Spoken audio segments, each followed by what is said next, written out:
मुख्तलिफ audios videos जो हैं वो पहले आती रही। 29 से पहले भी कुछ होता रहा। तो हमने हमेशा ये कहा है कि हमारा झगड़ा पाकिस्तान के साथ ना बनता ना है।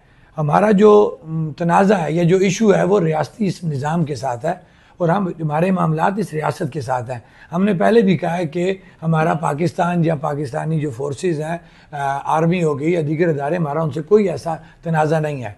और मैं ये क्लियर कट बात कर देना चाहता हूँ कि इस वक्त भी 29 के बाद भी अब आज कल से एक दो ऑडियोज़ जो हैं वो बड़ी वायरल हो रही हैं। जनाब शो किया जा रहा है जी कि फ़लाँ ब्रिगेडियर साहब तो फ़लाँ एसपी साहब जो हैं जी वो लोगों को मारने के लिए वो अपनी इस्लामाबाद पुलिस को जो है वो आर्डर दे रहे हैं। ये तमाम चीज़ें फ़ेक हैं। तो मैं अपनी आज़ाद कश्मीर की आवाम से और बिलखुसूस अपने पाकिस्तानी जो मेरी भाई हैं, मैं उनसे ये रिक्वेस्ट करूँगा कि ऐसे प्रोपेगेंडास जो हैं उन पर ज़हन ना करें, क्योंकि जो कश्मीरियों का और पाकिस्तानियों का रिश्ता है वो कभी भी ना ख़त्म होने वाला है। दुनिया दो हो जाए, ये रिश्ता कोई तोड़ नहीं सकता, ख़त्म नहीं कर सकता। छोटी मोटी चीज़ें घरों में भी होती हैं। एक मामला यहाँ पे हुआ, हमारी रियासत के पुलिस वाले या पाकिस्तान से FCPC इस्लामाबाद पुलिस के, रेंजर पुलिस के जो लोग आए वो हमारे भाई थे, वो अपनी ड्यूटी देने यहाँ पे आए थे। तो उसके अंदर जब किसी जगह से कोई मिस्टेक हुई तो उसका खमियाजा सबको भुगतना पड़ा। तो उसका ये मतलब नहीं है कि हमारा किसी इदारे के साथ या किसी पुलिस वाले नौजवान के साथ कोई ज़ाती झगड़ा। किसी जगह चीज़ें ओवररूल हुई हैं जिसको हमें उसको डिफेंड नहीं करना चाहिए, उस पर हमें नदामत है और दोनों तरफ से चीज़ें हुई हैं। तो मैं ये अपने तमाम पाकिस्तानी अवाम से ये रिक्वेस्ट करूँगा कि इस वक्त ये लोगों की इन झूठी आइडियोज़ वीडियोज़ पे ना जाएँ।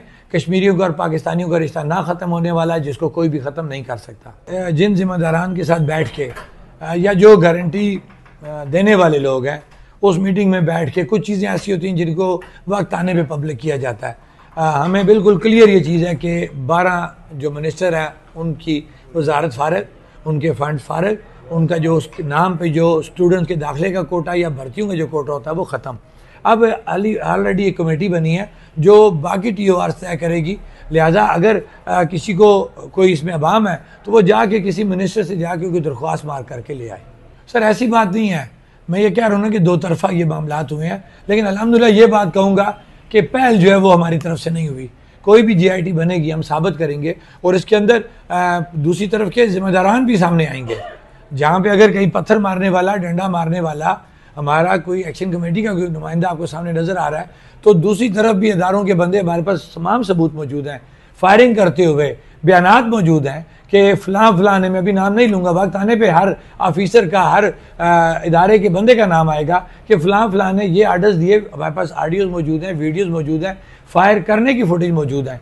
तो ये दो तरफा अगर चीज़ है तो मैं ये कहूँगा कि हमें इन चीज़ों से बचना चाहिए और इस चीज़ को जितनी जल्दी हो सकता है हमें इसको क्लोज़ करना चाहिए। मीरपुर डिवीजन में एक चीज़ बड़ी ट्रैवल कर रही है कि मीरपुर का जो बोर्ड है उस पर जो है वो एक्शन कमेटी ने बात इस पर जो है ये दो चीज़ों पे हो रही है। अच्छा वो आपने सवाल किया, लोगों को बेसिकली लोग समझ रहे हैं, ये वो लोग जो हमेशा घर बैठ के आज़ादी या घर बैठ के एक्शन कमेटी के साथ हो के बड़े बड़े मुतालबात करते हैं ना, तो ये उनकी सोच है कि जो लोग एक्शन कमेटी के साथ चले, एक्शन कमेटी के क्राउड में आए, वो लोग बिल्कुल मुतमईन है। वो लोग जिन्होंने हमेशा एक फितने की बात निकालनी है, उनको मौका चाहिए होता है कि कौन सा ऐसा पॉइंट हम रेज करें जिससे कोई नेगेटिव बात सामने आए।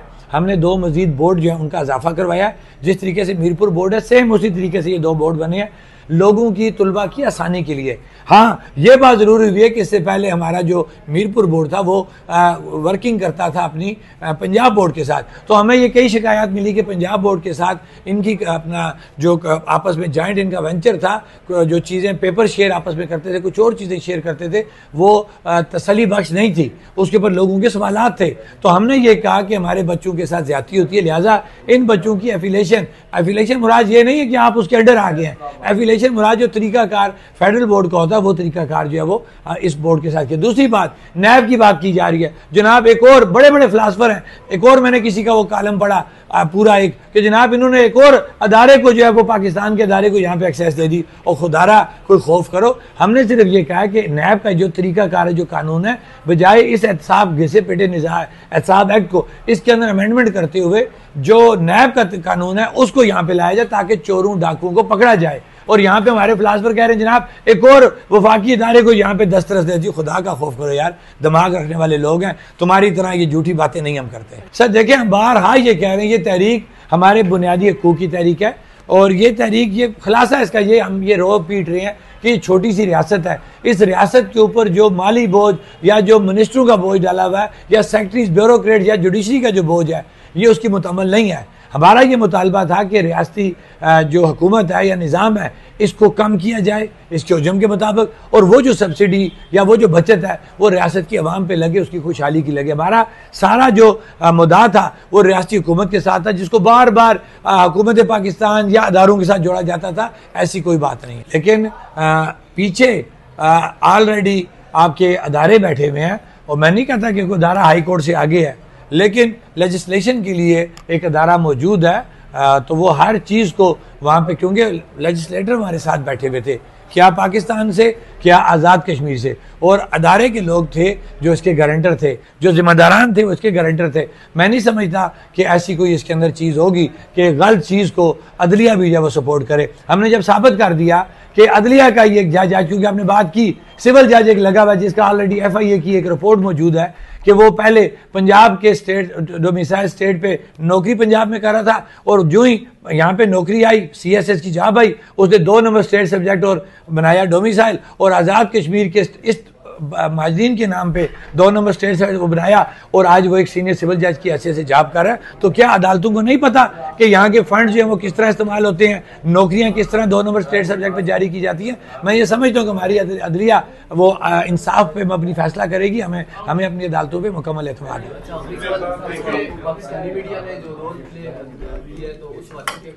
देखिए जी, शुरू में जो पाकिस्तानी मीडिया ने रोल अदा किया उस पर हमें शर्म आ रही है, और मैं ये कहूँगा कि कितना अरसा ये नेट बंद करके रखेंगे, स्पीड स्लो करके रखेंगे, एक ना एक दिन जो ओरिजिनल चीज़ें वो सामने आएंगी। और बड़े बड़े चैनल ये कह रहे थे जनाब कि एक्शन कमेटी ने वो जो 2 नंबर कॉन्फ्रेंस और 2 नंबर लोग कातिल लोग जो आए थे अमन मार्च के नाम पे, उनके ऊपर हमला कर दिया। तो जब ये तमाम वीडियो सामने आएंगी जिसके अंदर वो कातिल, वो सहूलतकार अदारों की मौजूदगी में, रियासती मशीनरी की मौजूदगी में नत्ते एक्शन कमेटी के लोगों में फायरिंग करते हुए साबित हो जाएंगे, बल्कि वो भी किए हैं। तो मैं पूछना चाहता हूं कि वो शुरू का वो रियासती जो पाकिस्तान के बड़े बड़े चैनल्स हैं, बड़े बड़े एंकर्स हैं, हम बड़ी उनकी इज्जत करते थे, लेकिन अब शर्म से आ रही है हमें उन लोगों का नाम लेते हुए, उन अदारों का नाम लेते हुए कि उन्होंने कितनी झूठ पे मबनी जो है वो उस वक्त ये मीडिया वार की हमारे ऊपर।